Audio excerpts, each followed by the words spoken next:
wrongfully convicted New Brunswick man has died at the age of 80, just 3 months after his name was cleared. Walter Gillespie and his friend Robert Mailman were convicted in the 1983 murder of a St. John man. A judge acquitted both men of the conviction in January after Gillespie spent 21 years in prison.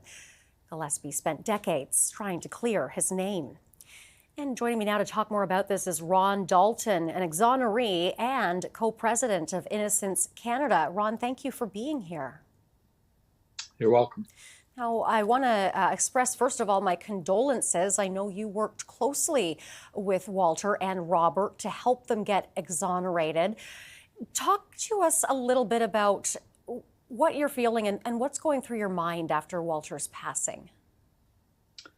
Well, there's sadness, of course. It was a bit of a shock to hear the news yesterday. Mr. Mailman gave me a call, and he had just been informed by their former parole officer.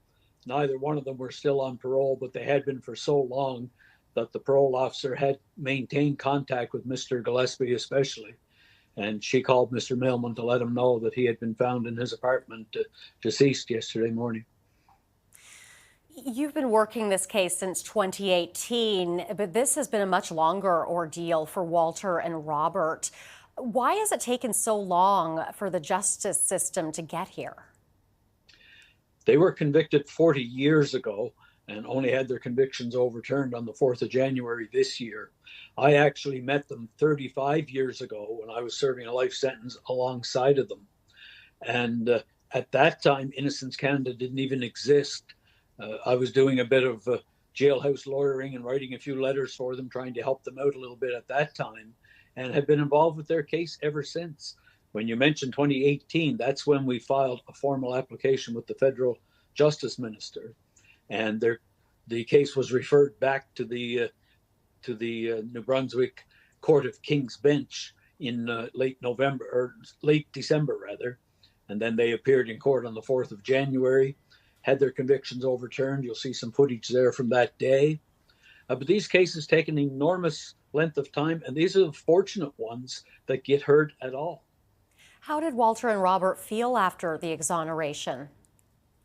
They were both quite overwhelmed, actually, after 40 years of living under that cloud and suspicion, serving close to 20 years in prison and another 20 years on parole for each of them.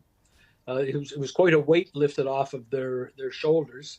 Unfortunately, Mr. Mailman has serious health issues, and Mr. Gillespie was 80 years old. So we knew that they weren't going to get to enjoy the type of freedom for very long. We hoped it would have been longer. Mm-hmm.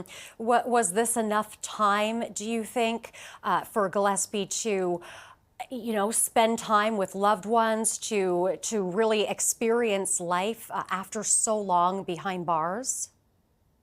I think in both of their cases, they didn't allow themselves to spend too much time with family because there was always a risk of them being torn away from their families and put back in prison.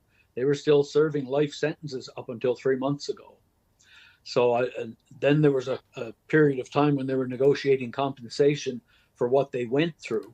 Fortunately, that was able to be concluded before Mr. Gillespie passed, but he didn't get much time to adjust to the new reality of being both free and wealthy. And he had never been for 40 years, he had not been. The real legacy of Mr. Gillespie, though, is that of a very, for me, he kind of stands as a picture of a faithful friend and someone who was very devoted to his principles. For 40 years, he stood by his friend, Mr. Mailman, when he could have walked away from this situation. He refused to say he saw something he didn't see or heard something that he didn't hear, and he paid dearly with his freedom for those 40 years. The cost, I guess, of standing by his convictions.